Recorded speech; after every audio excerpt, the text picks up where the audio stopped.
about yourself. Yeah, so I'm Melissa, and my background is a little bit different, mainly in design. And I did that for the longest time. And then when I was in college, I was doing a lot of student leadership and events, and I realized that I loved events. So I added a minor to my major. And then after college, I switched completely into the events world and went to the Disney Institute, where I was helping plan events and programs for all sorts of people from all over the world, mainly in South America, for me. But it was really cool. And then, 2020 hit, and everything went up in the air, and I thought, okay, what's next? I know. So that's because of 2020 hitting, that's how I discovered your story. So how did COVID-19 affect you? Well, first, I thought, okay, I don't think it's that bad. It'll be okay. Kind of like measuring it by parts that were open. And yeah. It was a Wednesday, and panicked with the virus was telling her, it's fine, don't be sick, good, still open. 4 hours later, Oh, Melissa, on your end, you're coming across very choppy. Can you hear me now? Better? Oh, yeah, that's better. Yeah, better. Okay, I'm gonna hold the phone. Okay. So that afternoon, they closed all the parks. I'm thinking, okay, now we can panic.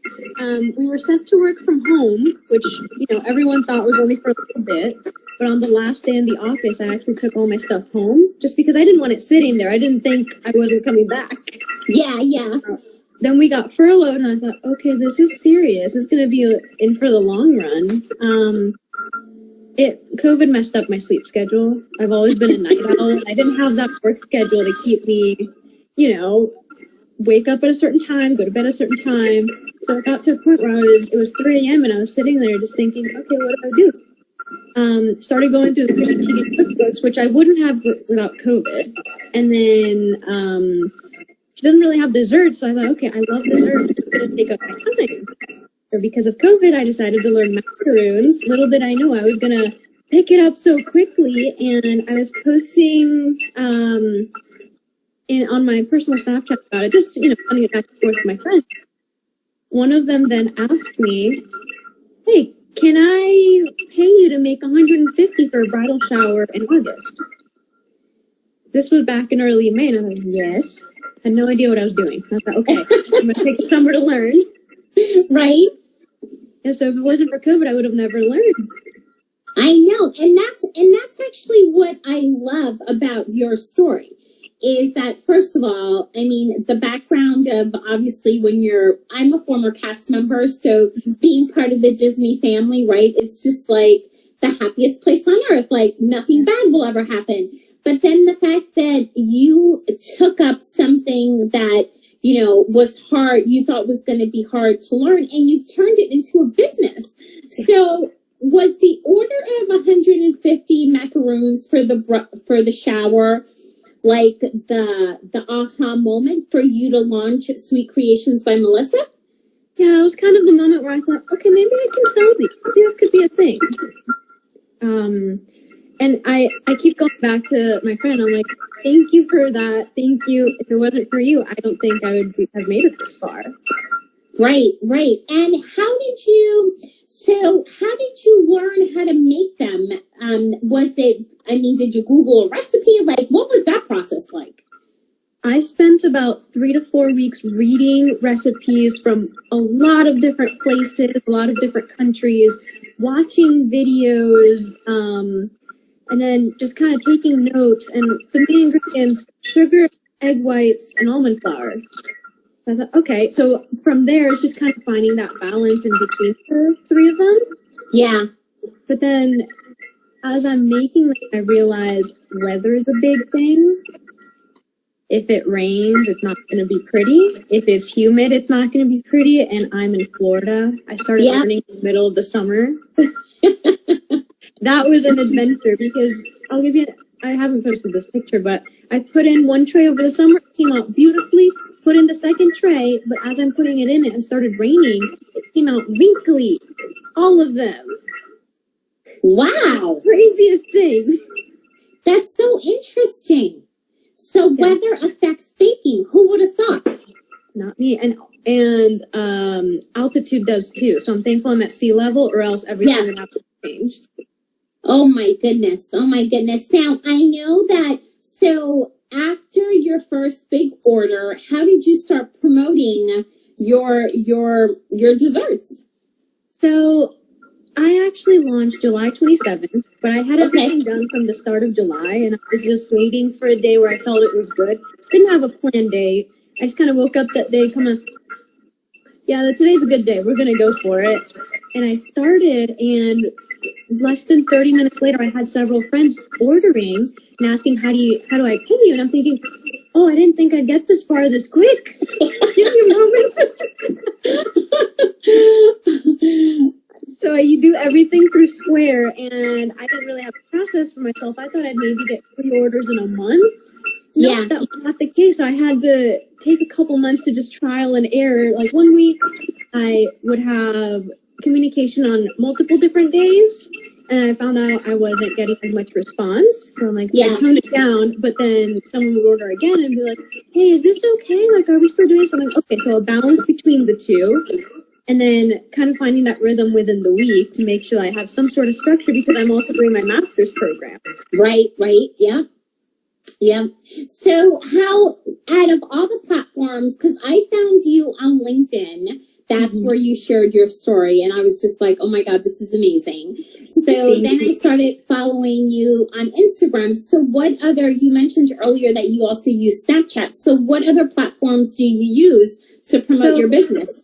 So Snapchat, a lot less now. I mainly focus on Instagram and Facebook. I don't promote it on LinkedIn as much just because I can't ship them right now. Yep. So I don't want to promote to a bunch of people that don't live in Orlando. So those two are my main ones. And then there's a group called Ear for Each Other on Facebook. And it's where a bunch of laid off and furloughed cast members will promote their side businesses as well. So I'm in that, and there's people from the community. I think we're at almost 50,000 if we didn't just hit 50,000 people. Holy moly! Right? And all these people from everywhere wanting to support cast members and buy from cast members who have their side businesses. So there's bakers, there's woodworkers, there's candle makers, crafts, decor, car detailers, like all sorts of things you could ask for. Yeah, that's amazing. That's amazing. So where are the majority of your customers coming from? Are they friends and family? Or, I mean, have you expanded that network? What has it been like growing this over the last few months? So it started with friends and family. Actually, one of my first orders, I won't say her name because I don't know if she would want me to, but she messaged me. I had no idea who this girl was. So she was a complete stranger. And within I just launched 2 hours, didn't have a single macaron picture. She was like, yep, I want a dozen. Okay, sure.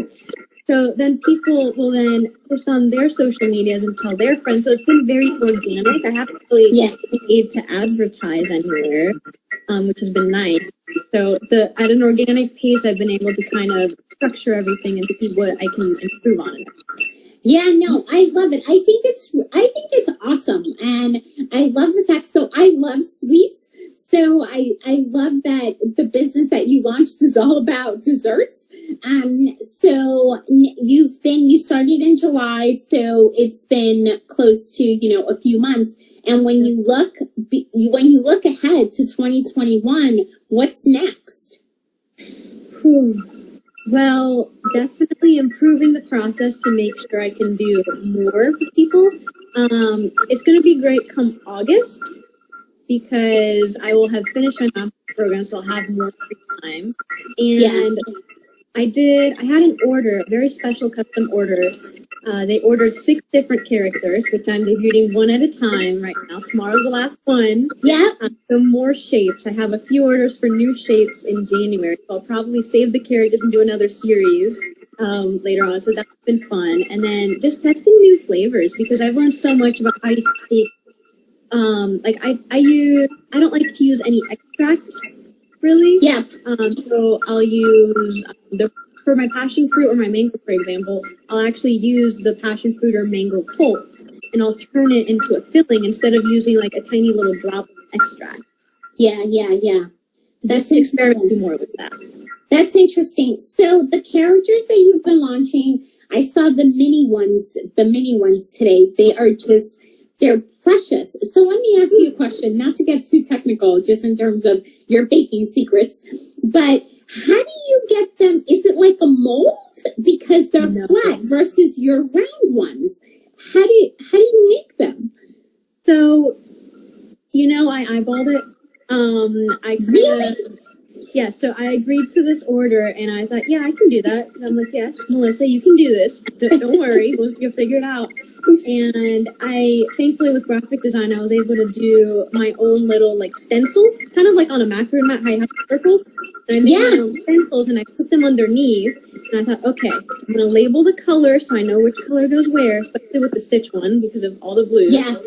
And I had to use the tiniest of tips to pipe the batter out, and I did it back and forth, and it came out great. I'm like, oh, I can do this. Yeah.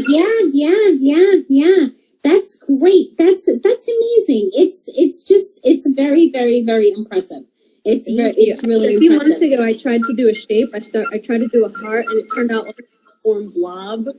So it's been a while of me reading how to make shapes and like what the batter consistency is versus not, and seeing what I can do. Right. And then to think that you also have to take the weather into account, right? Yes. I mean, at least now it's beautiful weather in Orlando. So over the summer, I was getting up at 5, 6 a.m. to get started before it started raining at 2 p.m. That way I'm done by then. Yeah. And what's your order? Have you been super busy during the holidays? I know that there was the point where you stopped taking orders. Yes. So Christmas, I stopped taking them because I got out of them and I had the characters to figure out. But a couple weeks before, I actually had to make 600 macaroons that week.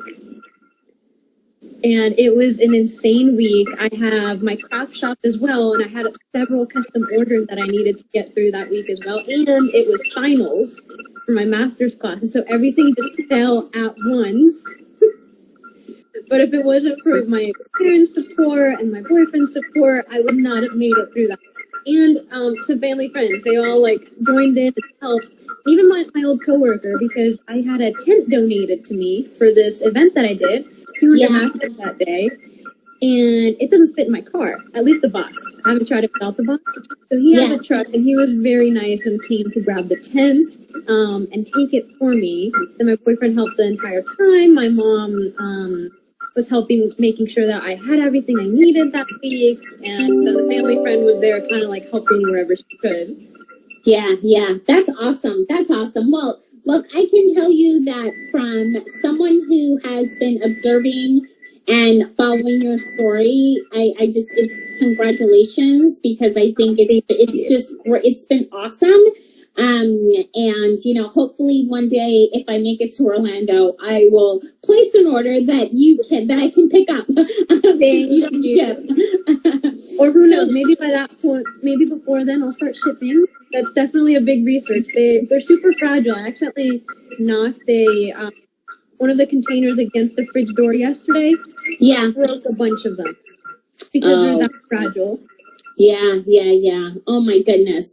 Well, let me ask you this question. Based on your experience thus far, based on, everything that 2020 brought to you and to so many with having to pivot from a career perspective, what would be 3 career insights that you would share with our audience today? Let's see. 3 career insights. So the first one would definitely be, don't be afraid to try something new.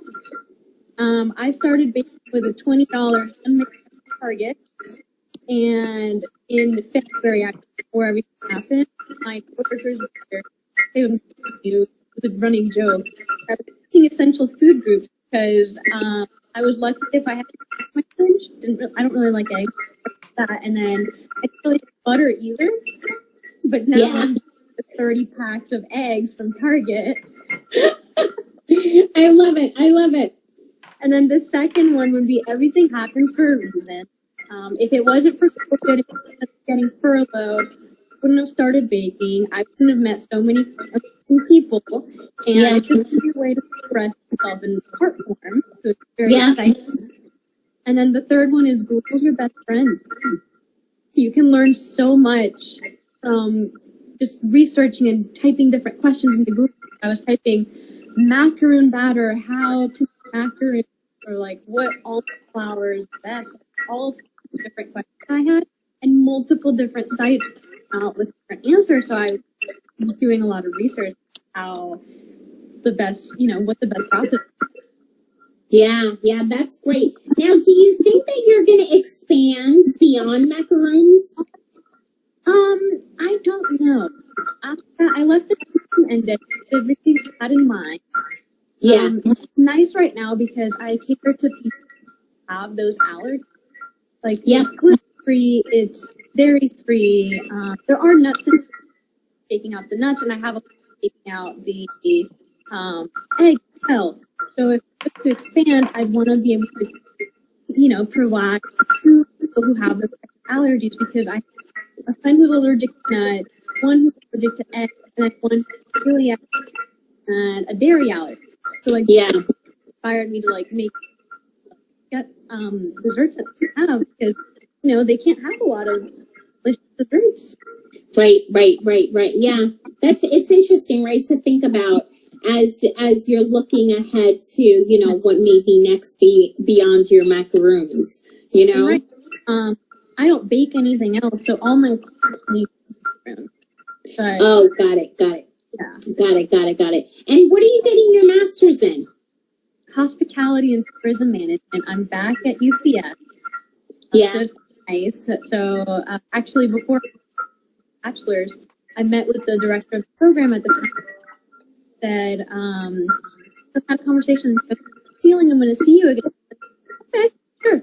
I think you might. And when I got accepted, I emailed. So we're completely right. Me again. I start in the fall.